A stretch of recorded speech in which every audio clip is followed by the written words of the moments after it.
order. The red dot should be going, right? Yes. Okay. Then it just recorded me asking. Okay, great. I can edit. All right. Hi, Donna. I want to start by thanking you for coming this morning and for being here. There are a couple of reasons for doing this. One is as a class assignment for me to complete my requirements, but it is also to give you a history of the care of dying and also some techniques to use when you're working with the dying. So those are the purposes. I recognize that some of what we're going to talk about today might be hard stuff. It might bring up some feelings, it might bring up some emotions, might remind you of things. And I want to offer that if at any point you need to get up and go take a moment, please feel free to do that. If afterwards you feel like I just kind of need to talk to someone, I am certainly available for that after the session this morning. And I would like to start with prayer. Let us pray. God of the living and of the dying and of the caring, we gather this morning so that we might better do the work that we are called to do, to love and to care. Be with us as we gather. Be with us as we go out and do your work. We thank you for the gift of your love that we might share it with others. We pray all of this in the name of your Son, Jesus Christ. Amen. Amen. All right. I have given you a schedule. I will try my best to keep really close to it today. So that talks a little bit about the purposes. I do have goals and objectives. So my goals are that you will learn the historical and theological implications in providing care for persons and their families at the end of life. And also that you will learn the techniques of active listening to use with those same people. I hope that by the end you are able to identify at least 2 ways in history that the sick have been cared for at the end of life, that you can name 2 characteristics of God in the midst of caring for people at the end of life, and identify 3 techniques to use during active listening. So I want to begin, before we get to this part, I would like to go around and do some introductions. Tell me your name, because I'm still learning, and tell me what brought you here. Maybe you're here for Call to Care, but maybe you came because you had some personal reason that you wanted to learn more about. So I will start. I am Pastor Brooke. I am the student pastor here. And my day job is that I work for Hospice of the Western Reserve. I have been with Hospice since 2000, and during that time I have cared for patients and their families at home, in nursing facilities, in group homes, really across the board and across the lifespan. So I work with children all the way through 102-year-olds. So that's a little bit about me, and then we'll start here. And then the couple and here my card called here. Okay, thank you. And we have a word for Call to Care. Let's Call to Care. Okay. Donna, I'm joining Call to Care. I've well, you know, my husband is very ill. It happened suddenly, and Call to Care has been wonderful. It's been a tremendous support to us, and I can see the results of the prayers, and so I want to do the same for us. Laura's Call to Care. Evan Golder, Call to Care, and also the last December when we helped somebody died at hospice in Westminster.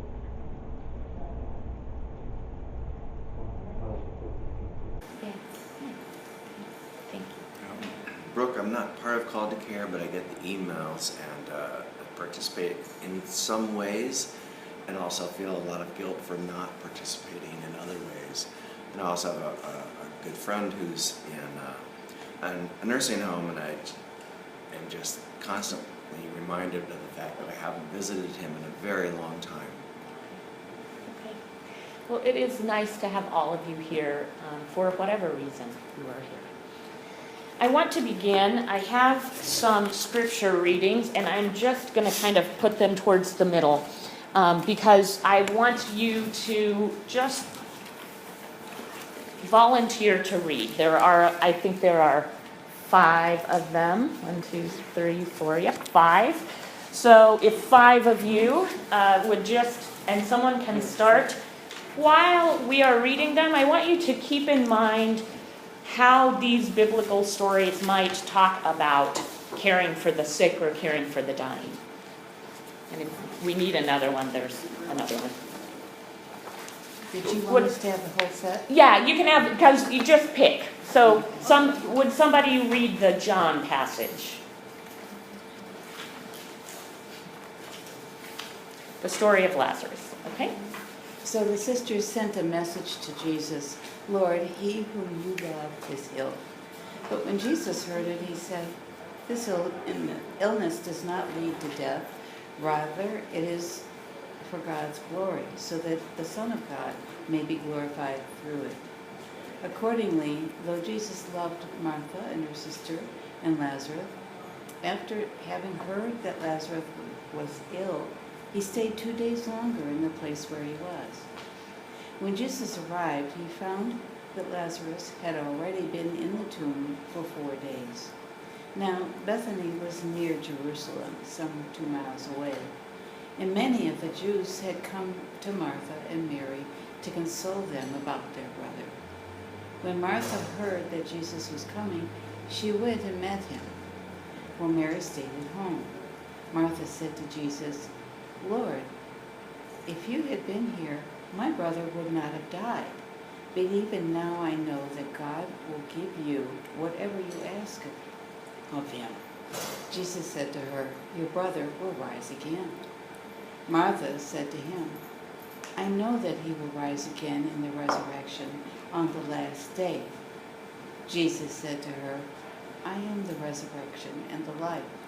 Those who believe in me, even though they die, will live, and everyone who lives and believes in me will never die. Do you believe this? She said to him, Yes, Lord, I believe that you are the Messiah, the Son of God, the one coming into the world.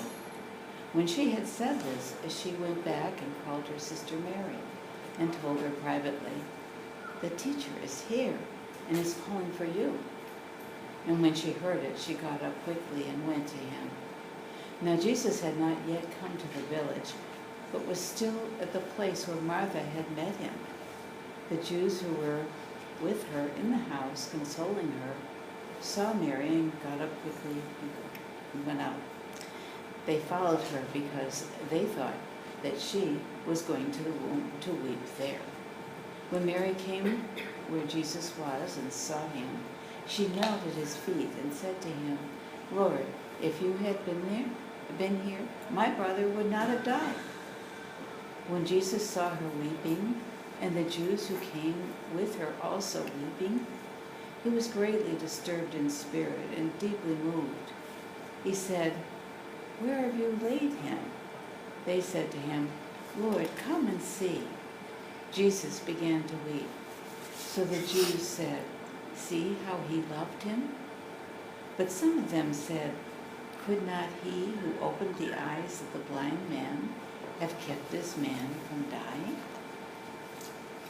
And likewise, thank you. Will someone read the Mark passage?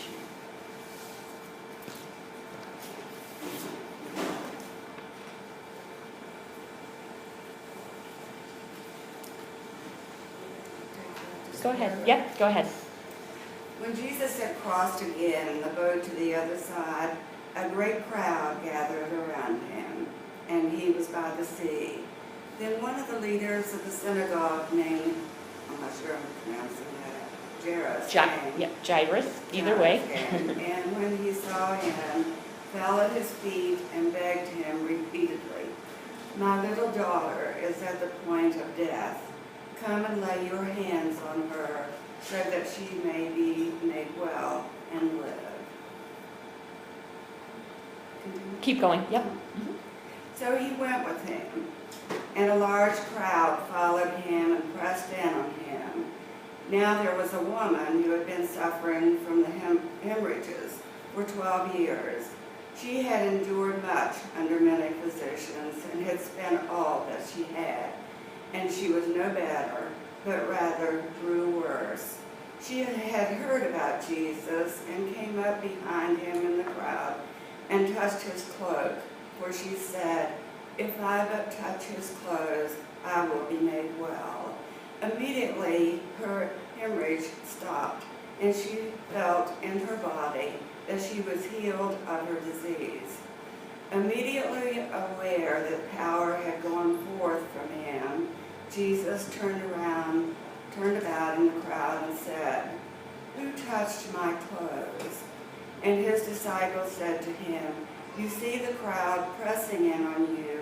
How can you say, 'Who touched me?'" He looked all around to see who had done it, but the woman, knowing what had happened to her, came in fear and trembling, fell down before him and told him the whole truth. He said to her, "Daughter, your faith has made you well. Go in peace and be healed of your disease." While he was speaking, some people came from the leader's house to say, "Your daughter is dead. Why trouble the teacher any further?" But overhearing what they said, Jesus said to the leader of the synagogue, "Do not fear, only believe." He allowed no one to follow him except Peter, James, and John, the brother of James. When they came to the house of the leader of the synagogue, he saw a commotion, people weeping and wailing loudly. When he had entered, he said to them, "Why do you make a commotion and weep? The child is not dead, but sleeping." And they laughed at him. Then he put them all outside and took the child's father and mother and those who were with him and went in where the child was. He took her by the hand and said to her, "Talitha," That's fine. which means, "Little girl, get up." And immediately the girl got up and began to walk about. She was 12 years of age. At this, they were overcome with amazement. He strictly ordered them that no one should know this, and told them to give her something to eat. Great, thank you. We are going to skip to the 2 Samuel passage, if someone would read that. Then Nathan went to his house. The Lord struck the child that Uriah's wife did to David, and it became very ill. David therefore pleaded with God for the child. David fasted and went in and lay all night on the ground. The elders of his house stood beside him, urging him to rise up from the ground. But he would not, nor did he eat food with them. On the 7th day, the child died, and the servants of David were afraid to tell him that the child was dead. For they said, "While the child was still alive, we spoke to him, and he did not listen to us. How then can we tell him that the child is dead? He may do himself some harm." But when David saw that his servants were whispering together, he perceived that the child was dead. And David says to his servants, "Is the child dead?" They said, "He is dead." Then David rose up from the ground, washed, anointed himself, and changed his clothes. He went into the house of the Lord and worshipped. He then went into his own house.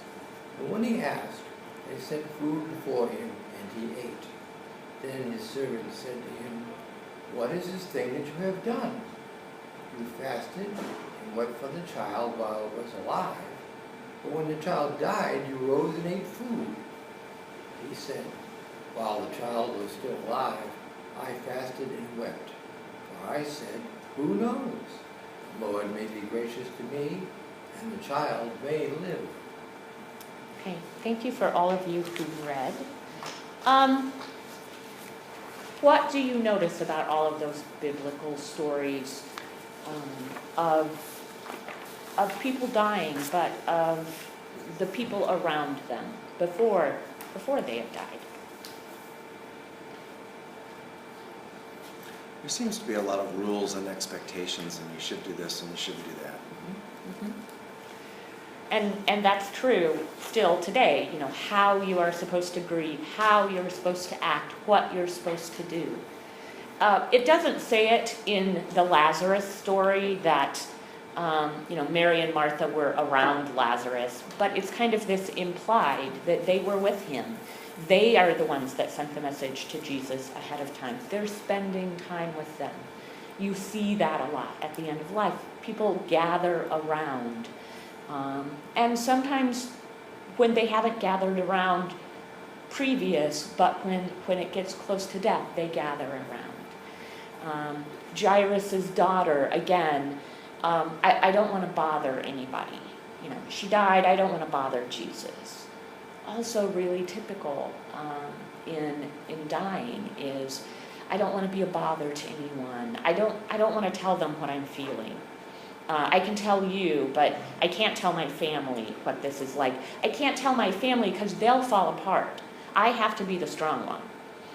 So you see this kind of history, even back in the Bible stories, of how people reacted.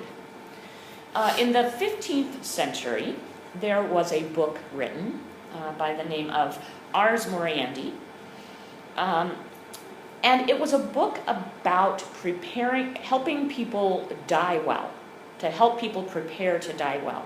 In the 15th century, there was this idea that when you met the holy, and when you died, it was this terrifying thing. So you needed to do everything possible to be able to do it right. And this book was, you know, your how to die right. And it allowed the people who were dying not to be passive victims. It's going to happen to you, but things that they could do. They could be involved in that decision making. And, you know, today do we empower people to be active in their decision making at end of life, to make choices. Do you want this? Do you not want this? Where do you want to die? Do you want to die in the hospital? And for some people, that's the most comforting place. And it's comforting because they know there's people there, they're being paid, they have to take care of them. For some people, they say, absolutely not. I want to get home. I just want to be home and in the comfort of my own house. And for some people, for some families, it is, we would love to have them home, but we can't care for them. And that's okay. And they need to be someplace else where they can be cared for. But all the way back to the 15th century, they were talking about what you needed to do. In the 1960s, the hospice movement started. Hospice is based upon the word hospitality, and originally hospices were places in the medieval times that people stopped, weary travelers, ill travelers, they would stop at these hospices to get better before they continued on their journey. It was first applied to end-of-life care by Dame Cicely Saunders, who opened St. Christopher's Hospice in London. And she did that in 1967.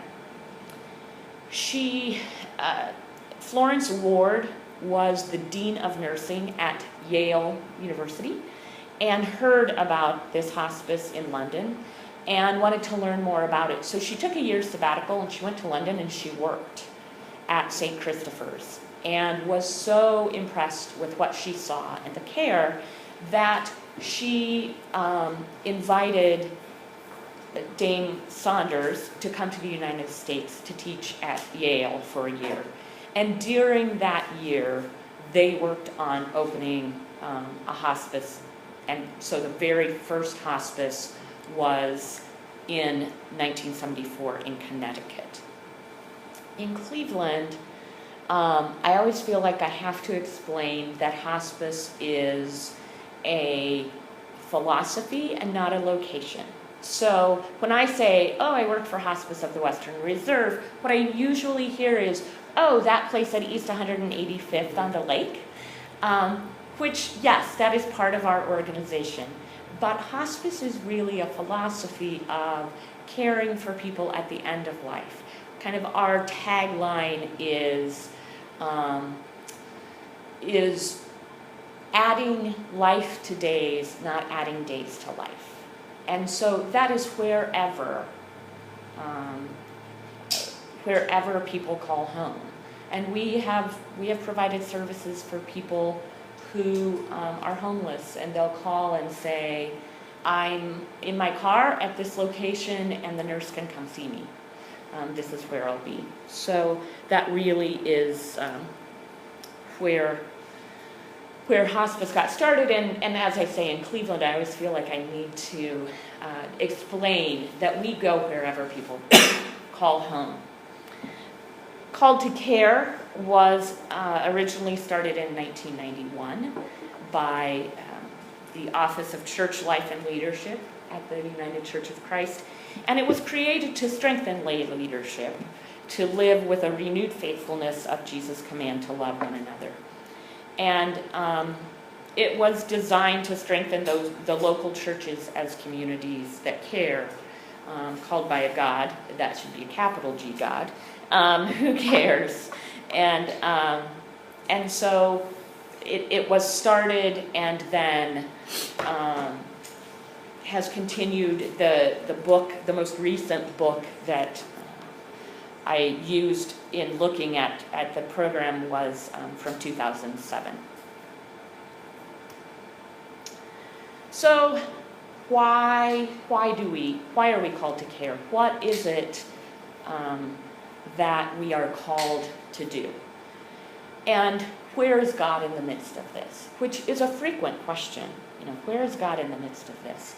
And you'll hear lots of things at the end of life. That God is punishing me. And you would think, oh, that's what little kids say. But when someone you love is sick, you're looking for that reason that it happens. And there isn't a reason. And that's the frustrating part. But in the midst of it, God is a loving and not a punishing God. And likewise, you get a lot of, why did God allow this to happen? If God's omnipotent, if God's all powerful, then how did God allow this to happen? And God is not the puppeteer. God is, and I talk about this, God is companioning, and I love that word, companioning with us in the midst of this. God is with us as we go through the journey. So God is a companion, and God is concerned about and present in the struggle.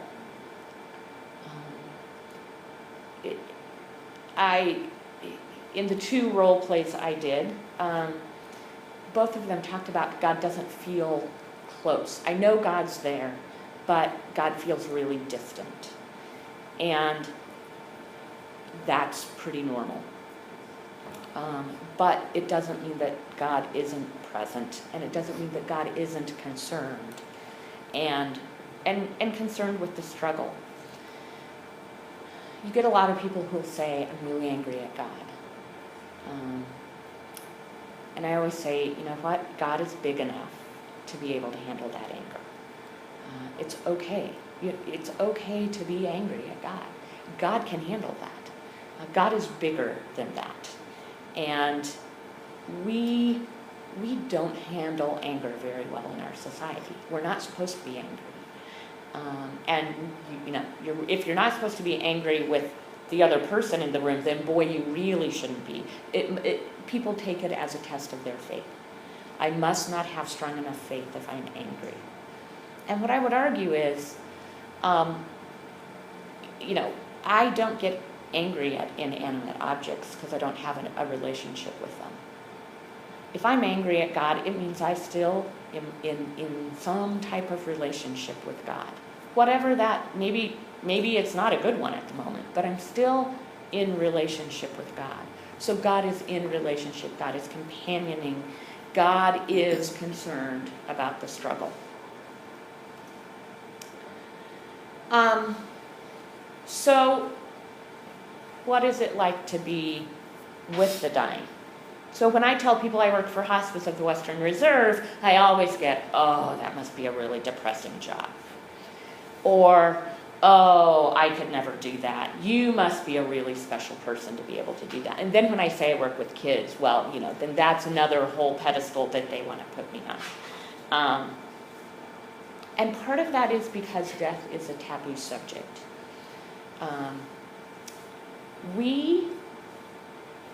We're getting better.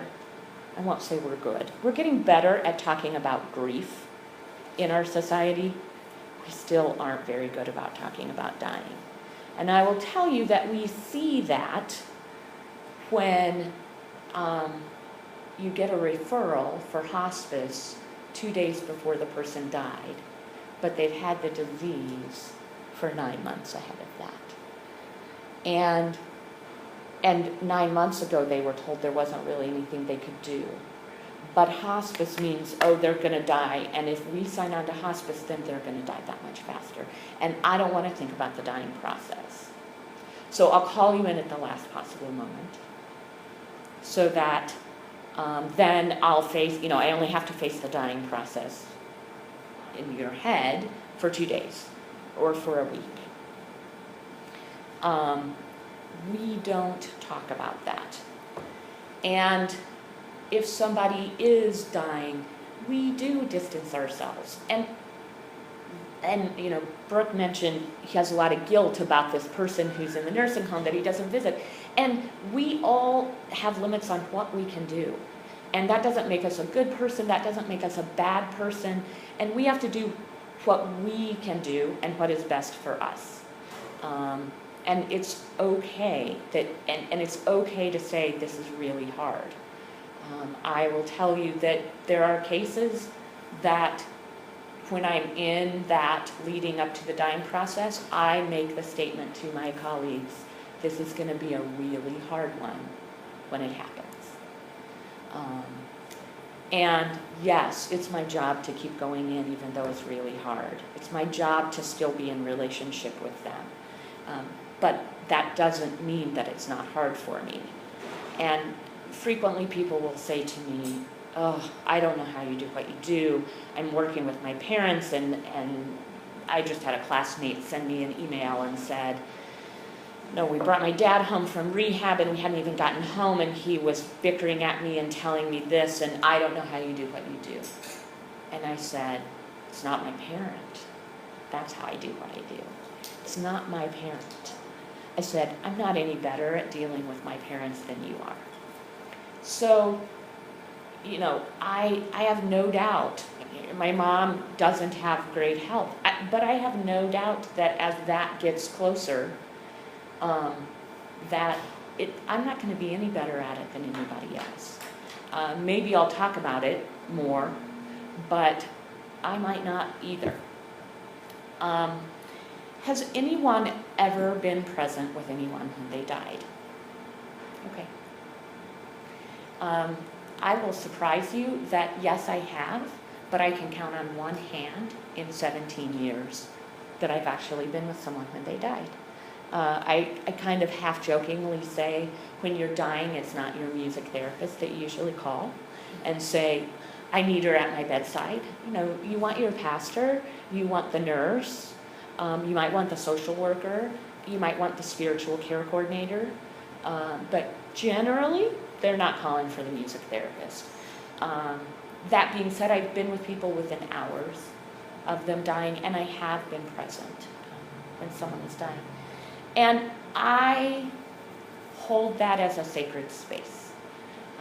That there is a feeling in that room, there is a sacredness about being there. For those of you who maybe have experienced death firsthand, and I would venture that most of us have in some way or another. It could be a pet, could be, what did you find helpful? What did you find helpful in that process? I had two experiences. One was not pleasant at all, and sometimes I have a hard time forgiving the family. That's honest. I do have a very different time forgiving the family. Very dear friend, she was in hospice. All she wanted to do was go home, and she could well afford to go home. And the two daughters live out of state, and they wouldn't let her go home. And it was around the holidays, and the daughters said to me and some of her close friends, "I wish you wouldn't visit my mother because she won't let go." So they left town. My sister and I were together one day, and we said, "We're going." So I'm going to get very emotional about this. So we went to Isabel's bedside, and I talked to her a little bit, and she wasn't responsive. But I told her, I said, it's here. You can let go. It's okay. And so my sister and I left, got home, the phone rang. She had passed away. See, I still carry that anger against those daughters because that's all she wanted to do.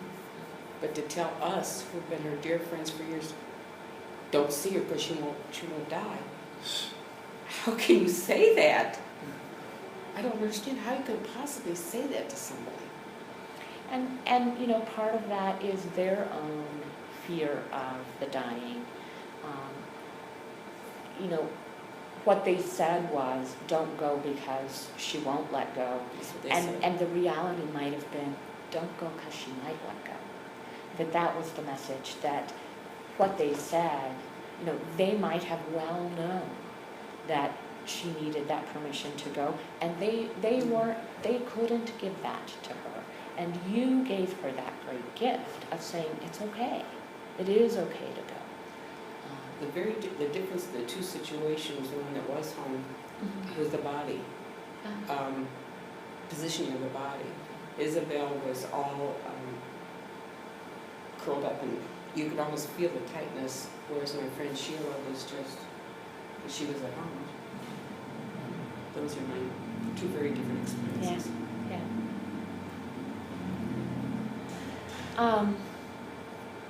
Were you going to say something? I was. Okay, please.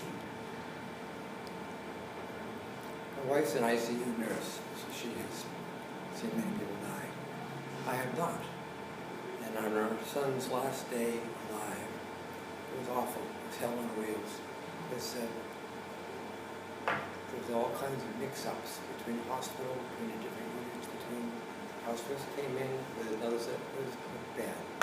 So finally, at 5:30 at night, we got him in an ambulance and got him over to hospice. And got him on a drip.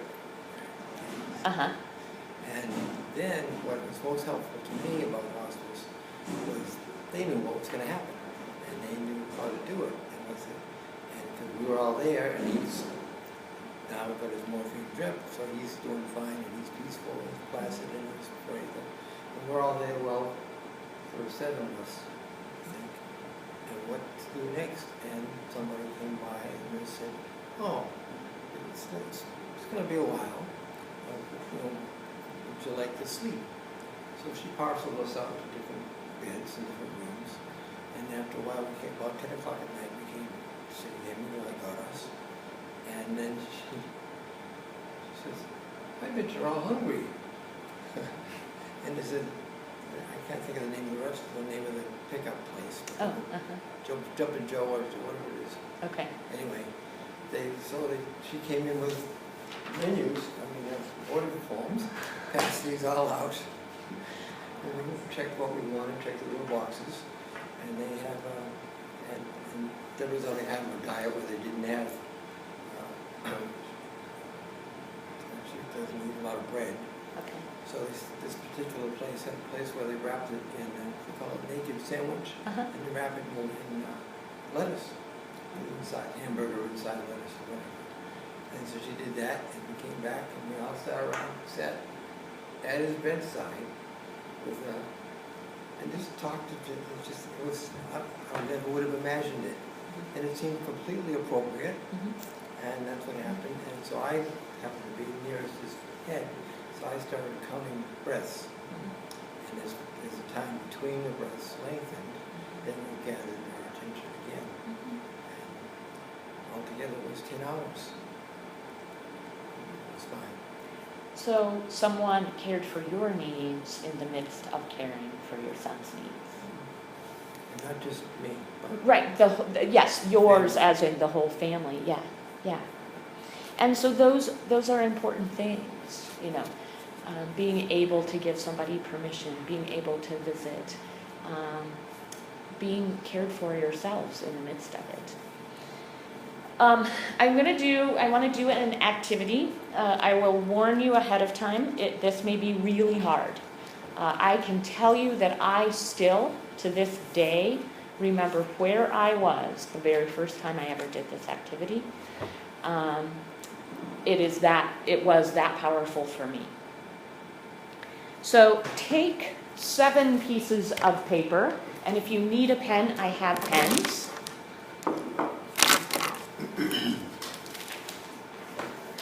And we obviously can't ever, we can't ever know what it's like to die because we only do it once.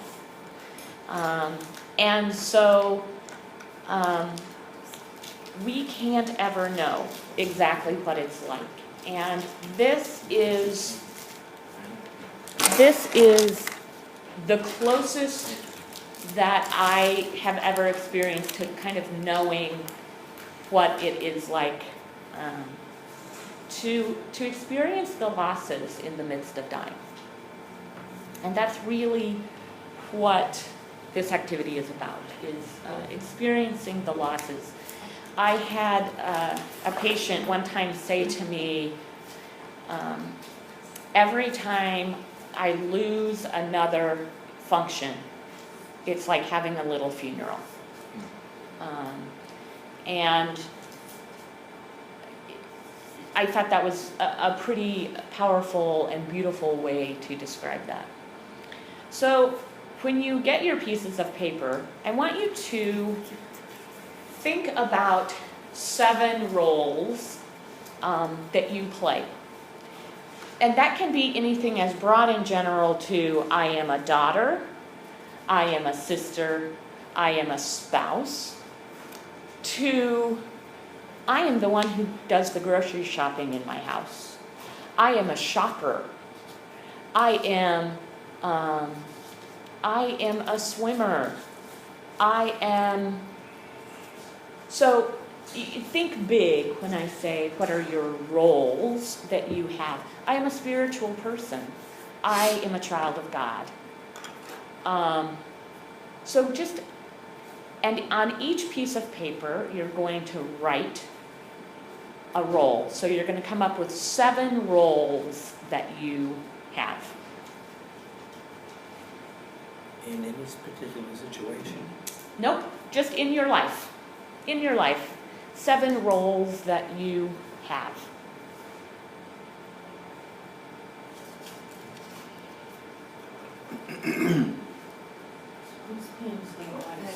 Oh, lovely.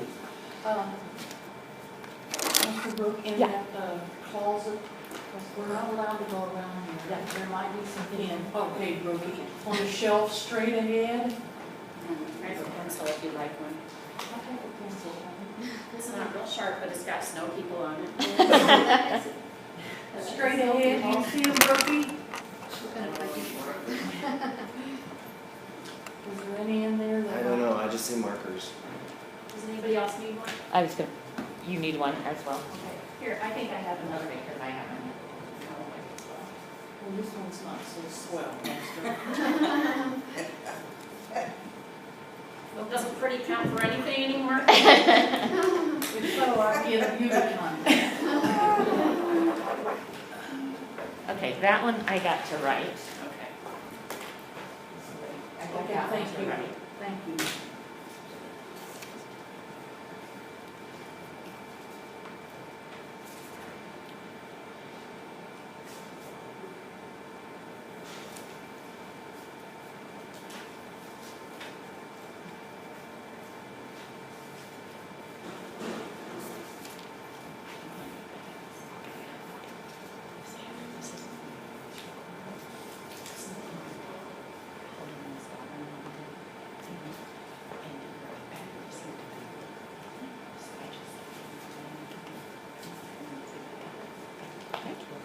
Didn't want you to.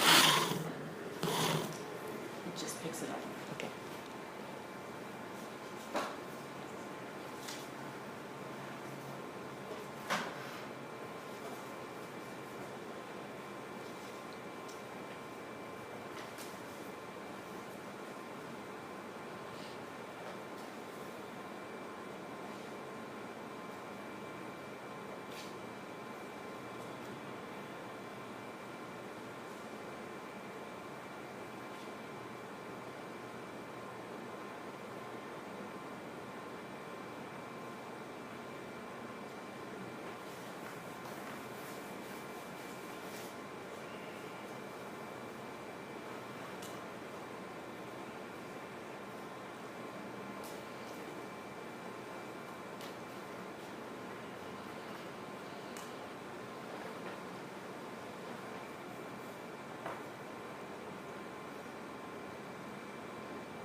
Keep writing. I don't want to stop you, but keep writing. And as you do, I will always be a daughter. Even after my parents die, I will always be a daughter.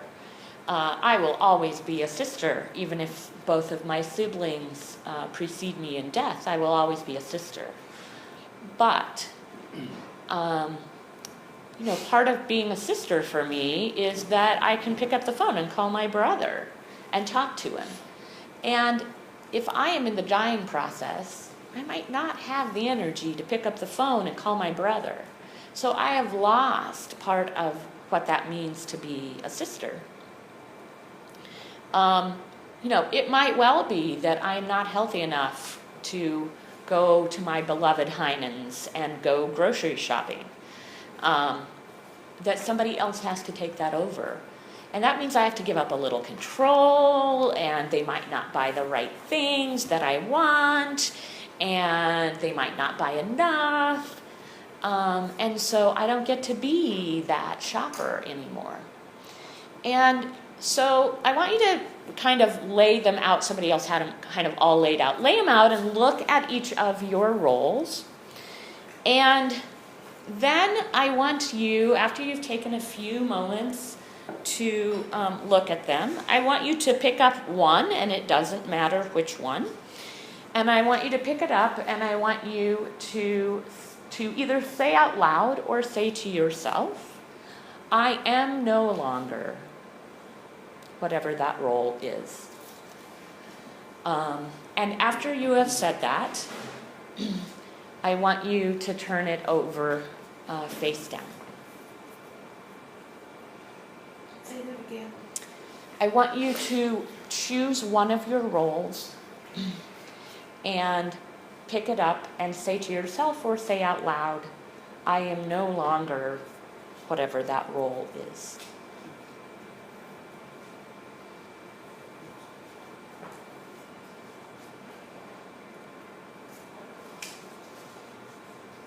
And you can choose which one.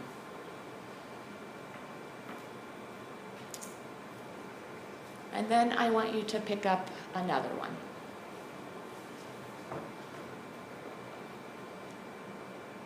And say, I am no longer.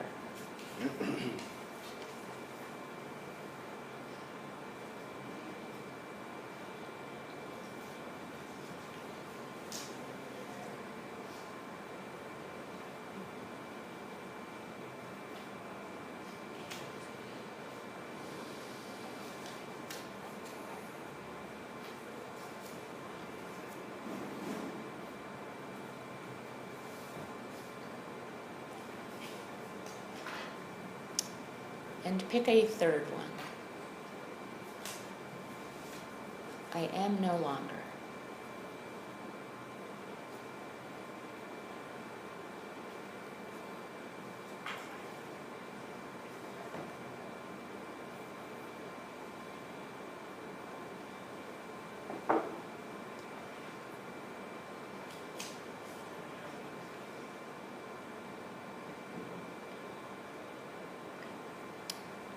And choose a fourth one.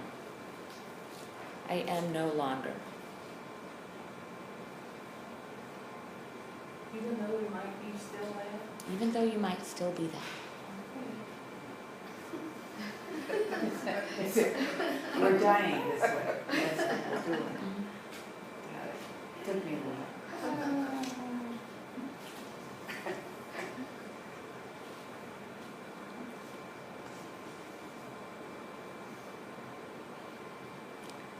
And choose a fifth one.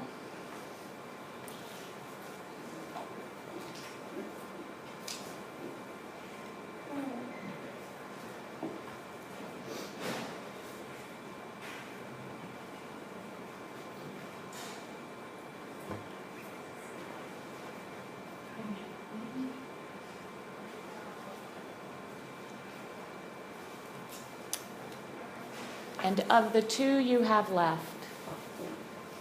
pick up one more and say, I am no longer.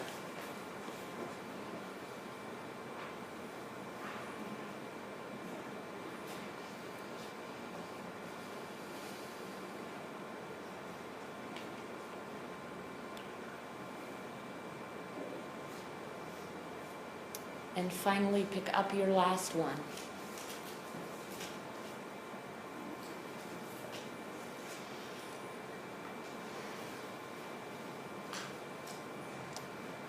And when you are ready, you can turn that one over. The last one. The last one.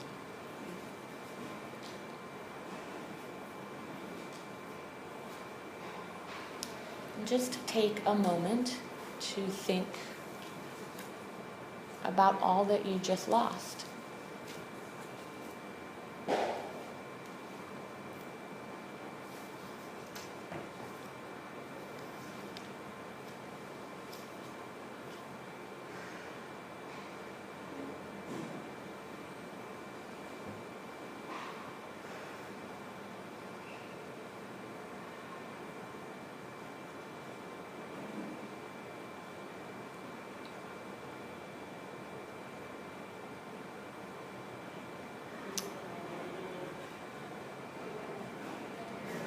And when you are ready, I want you to turn each of them back over and reclaim them as who you are.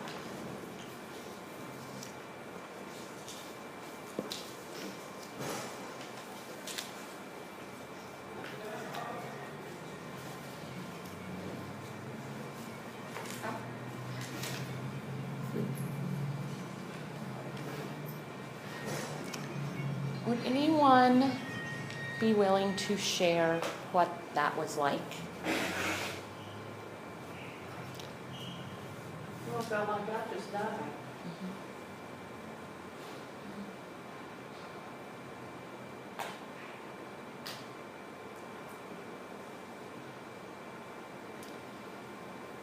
What was the,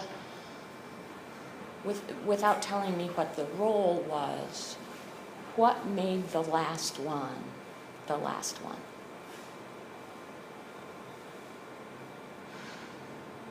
For me, it defines me. Okay. It seemed like a relationship that couldn't be broken like that.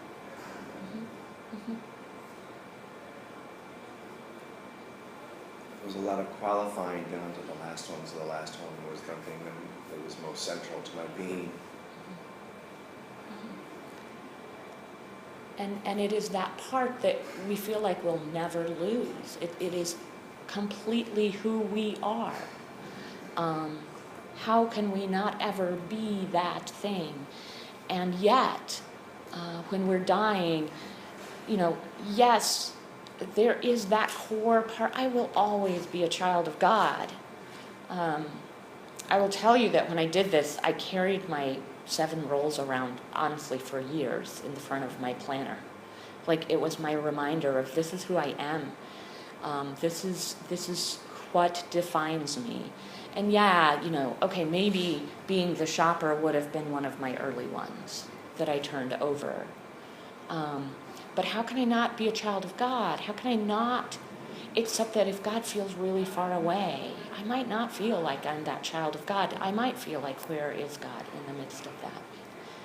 Thank you for being willing to do that really hard thing. I know that it is a really hard thing to do, and it is painful. And in light of that, you get a break now. So take a break, get some water, get some coffee, take a restroom break, and we will come back at about 10:45.